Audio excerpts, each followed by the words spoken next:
అందరికీ నమస్కారం. Welcome to my channel. ఈ వీడియోలో ప్రభుత్వ పెన్షనర్లకు నో ఇన్కమ్ ట్యాక్స్ కట్టవలసిన అవసరం లేదు. మరి పూర్తి వివరాలు వీడియోలో తెలుసుకుందాము. ఎందుకు, ఏమిటి అనే వివరాలు. వీడియోని ఎక్కడే గాని స్కిప్ చేయకుండా ఎండ్ వరకు చూసేయండి. అప్పుడే ఇన్ఫర్మేషన్ పూర్తిగా అర్థమవుతుంది. వీడియో చూస్తున్న ప్రతి ఒక్కరు వీడియోకి లైక్ చేయండి ఫ్రెండ్స్. ఈ వీడియోని తోటి పెన్షనర్ మిత్రులతో అయితే షేర్ చేయండి. కొత్తగా మన ఛానల్ చూస్తున్నారు, ఇంకా ఎవరైనా సబ్స్క్రైబ్ చేసుకున్నట్లయితే వెంటనే మన ఛానల్‌ని సబ్స్క్రైబ్ చేసుకోండి. దీని ద్వారా నేను చేసే లేటెస్ట్ వీడియోస్ అన్నీ మీ వరకు రీచ్ అవుతాయి. ఇక ఆలస్యం చేయకుండా వివరాల్లోకి అయితే వెళ్ళిపోదాము. ఫ్రెండ్స్, ఇక విషయానికి వచ్చినట్లయితే దశాబ్దాల పాటు ప్రభుత్వానికి, ప్రజలకు నిస్వార్థ సేవలను అందించి పదవీ విరమణ చేసిన ఉద్యోగులు వారి జీవిత చరమకంలో పొందే పెన్షన్‌పై ఆదాయపు పన్ను అనగా ఇన్కమ్ ట్యాక్స్ విధించడం ఎంతవరకు సమంజసం అనైతే క్వెషన్ చేస్తున్నారు. ఇది కేవలం ఆర్థిక శాఖ అంశం మాత్రమే కాదు, నైతికత, న్యాయ మరియు కృతజ్ఞతలకు సంబంధించినటువంటి ప్రశ్న. పెన్షనర్లకు ఆదాయపు పన్ను ఉండకూడదు అనే వాదనకు బలం చేకూరుస్తూ ఈ దిశగా ఒక ఉద్యమం నిర్మించాల్సిన అవసరాన్ని ప్రభుత్వ ఉద్యోగుల సంక్షేమ సంఘం అధ్యక్షుడు రిటైర్డ్ ఐఏఎస్ అధికారి శ్రీ ఆర్ఎస్ వర్మ గారు నొక్కి చెబుతూ ఉన్నారు. మరి పూర్తి వివరాలు తెలుసుకుందాము. ఒక ఉద్యోగి ఆహ్, ప్రభుత్వ సర్వీస్‌లో ఉన్నప్పుడు అతను అందించే సేవలకు ప్రతిఫలంగా జీతం పొందుతాడు. సో, ఈ జీతం ఆదాయపు పన్ను చట్ట ప్రకారంగా ఆదాయంగా పరిగణించబడుతుంది. కాబట్టి నిర్దిష్ట పరిమితికి మించిన జీతంపై ఉద్యోగి ఆదాయపు పన్ను చెల్లించడంలో ఎటువంటి అభ్యంతరం లేదు. అది చట్టబద్ధమైన న్యాయ ప్రక్రియే.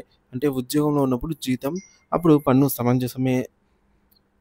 మరి సుమారు 30-40 సంవత్సరాల వరకు, 36 సంవత్సరాల వరకు, అంతకంటే ఎక్కువ గాని ప్రభుత్వానికి సేవలను అందించిన తర్వాత ఉద్యోగి పదవీ విరమణ చేస్తారు. ఆ తర్వాత అతనికి నెల నెలా చెల్లించే పెన్షన్ అతని జీవనాధారం కోసం అతను ఇన్నేళ్లుగా అందించిన సేవలకు గుర్తింపుగా ఇచ్చే ఒక సూపర్ యాన్యుయేషన్ ఫండ్ లేదా వాయిదా వేయబడ్డ వేతనం డిఫర్డ్ వేజ్ వంటిది. ఇది క్రియాశీలకంగా పనిచేస్తూ సంపాదించే ఆదాయం కాదు. సో, పదవీ విరమణ తర్వాత పెన్షన్, ఇది ఆదాయం ఎలా అవుతుంది అనైతే క్వెషన్ చేస్తున్నారు. మరి సేవలకు ప్రతిఫలం ఆదాయం కాదు, పెన్షన్‌పై పన్ను ఎందుకు విధించకూడదు అనే బలమైన వాదనలు ఉన్నాయి. మరి పెన్షన్ ఎందుకు విధించకూడదనేది చూద్దాము. పెన్షన్ అనేది ఉద్యోగి పదవీ విరమణ తర్వాత ఎటువంటి అదనపు పని లేదా సేవ అందించినందుకు వచ్చినది కాదు. సో, ఇది అతను గతంలో అందించిన సుదీర్ఘ సేవలకు ప్రతిఫలం. కాబట్టి దీనిని క్రియాశీల ఆదాయంతో సమానంగా చూడటము సరికాదు అని వాదిస్తున్నారు కొందరు.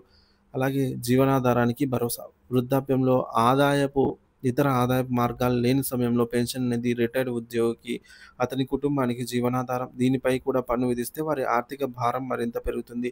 ఇది మానవతా దృక్పథంతో కూడా సరికాదు అని మరికొందరు వాదిస్తున్నారు. అలాగే మూడోది డబుల్ టాక్సేషన్ వాదన. ఉద్యోగి సర్వీస్‌లో ఉన్నప్పుడు తన జీతంపై ఇప్పటికే ఒకసారి ఆదాయపు పన్ను చెల్లించాడు. ఇప్పుడు అదే సర్వీస్ ఆధారంగా వచ్చే పెన్షన్‌పై మరోసారి పన్ను విధించడం అనేది ఒక రకంగా డబుల్ టాక్సేషన్ కిందకే వస్తుందని కొందరు వాదిస్తున్నారు. ఈ వాదన చట్టపరమైన భిన్నాభిప్రాయాలు ఉండవచ్చు కానీ, ఇది కూడా నైతికంగా ఒక చర్చనీయాంశంగా అయితే ఉంది. మరికొన్ని చూసుకున్నట్లయితే నాలుగోది వాయిదా వేయబడిన వేతనం. కొందరు ఆర్థిక నిపుణుల ప్రకారంగా పెన్షన్ అనేది ఉద్యోగి సర్వీస్‌లో ఉన్నప్పుడు అతనికి పూర్తిగా చెల్లించకుండా కొంత భాగాన్ని వాయిదా వేసి పదవీ విరమణ తర్వాత చెల్లించే వేతనమే. అలాంటప్పుడు ఆ వాయిదా వేసిన మొత్తంపై కూడా పన్ను విధించడం ఎంతవరకు సమంజసం అనైతే క్వెషన్ చేస్తున్నారు. ఉద్యోగి తన మూల వేతనం నుంచి కొంత మొత్తాన్ని ప్రతి నెలా పొదుపు చేసుకుంటే, ఆ కూడబెట్టిన మొత్తంపై మళ్ళీ పన్ను ఎందుకు అని కూడా కొందరు వాదిస్తున్నారు. ఉత్పాదకత లేని దశ. అంటే పదవీ విరమణ తర్వాత ఉద్యోగి ఆర్థిక వ్యవస్థలో ఉత్పాదక కార్యకలాపాల్లో పాల్గొనడు సాధారణంగా. అంటే దేర్ ఈజ్ నో ఆహ్, ఈ ఈ యొక్క ప్రొడక్టివిటీ అని అంటాము. So, there is no productivity కదా! సో, అతని పెన్షన్ అనేది ఆర్థిక వ్యవస్థకు అదనపు విలువ, వాల్యూ అడిషన్ సృష్టించేది కాదు కాబట్టి, ఇది కేవలం జీవన వ్యయానికి సంబంధించిన బదిలీ చెల్లింపు లాంటిది. సో, ప్రశ్నించాల్సిన అంశాలు, ప్రభుత్వానికి చేరాల్సిన విషయాలేంటంటే, ఎమ్మెల్యేలు, ఎంపీల పెన్షన్‌లు టాక్సబుల్ కానప్పుడు ప్రభుత్వ పెన్షన్‌లకు టాక్స్ ఎందుకని అయితే క్వెషన్ చేస్తున్నారు కొందరు. ప్రజాప్రతినిధులు, ఎమ్మెల్యేలు, ఎంపీలైనటువంటి వారి పదవీ కాలం ముగిసిన తర్వాత వచ్చే పెన్షన్‌లు ఆదాయపు పన్ను పరిధిలోకి రావటం లేదని ఒక వాదన ఉంది. సో, ఒకవేళ అదే నిజమైతే దశాబ్దాల పాటు సేవలను చేసిన ప్రభుత్వ ఉద్యోగుల పెన్షన్‌లపై పన్ను విధించడంలో వివక్ష ఎందుకు?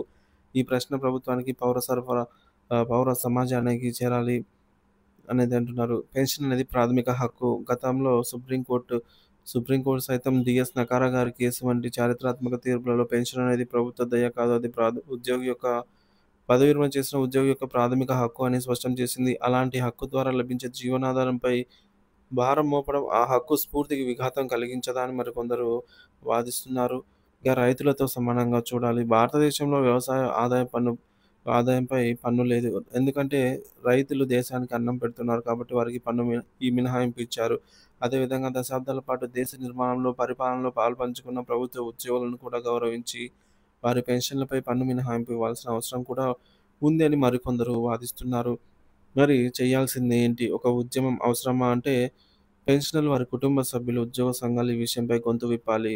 ప్రభుత్వానికి, ప్రజాప్రతినిధులకు వినతి పత్రాలను సమర్పించాలి. ఈ అంశంపై అవగాహన కల్పించాలి.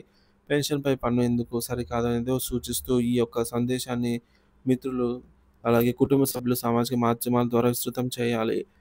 అలాగే పెన్షనర్ సంఘాలు, సమాజ సంఘాలు ఈ డిమాండ్‌లు ఒక ఉద్యమ రూపంలో ముందుకు తీసుకెళ్ళాలి. ప్రభుత్వ విధాన నిర్ణేతలపై ఒత్తిడి తేవాలి. అవసరమైతే ఈ విషయాన్ని న్యాయస్థానాలను ఆశ్రయించి చట్టపరమైన పోరాటానికి కూడా సిద్ధపడాలి. సో, మొత్తానికి పెన్షన్ అనేది ఉద్యోగుల కష్టార్జితం, వారి జీవనాధారం, వారి హక్కు. దానిపై ఆదాయపు పన్ను విధించడం అనేది పునఃపరిశీలించాల్సిన అంశము.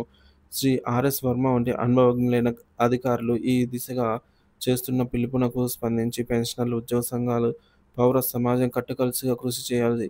కృషి చేస్తే పెన్షనర్లకు ఆదాయపు పన్ను రద్దు అనే లక్ష్యం సాకారం కాగలదు. ఇది కేవలం ఆర్థిక ఉపశమనం మాత్రమే కాదు, దశాబ్దాల సేవలకు ప్రభుత్వం ఇచ్చే నిజమైన గౌరవం కూడా అవుతుందని మరికొందరు వాదిస్తున్నారనమాట. దీనిపై కొందరు పెన్షనర్స్ అయితే ఈ విధంగా కామెంట్ చేశారండి.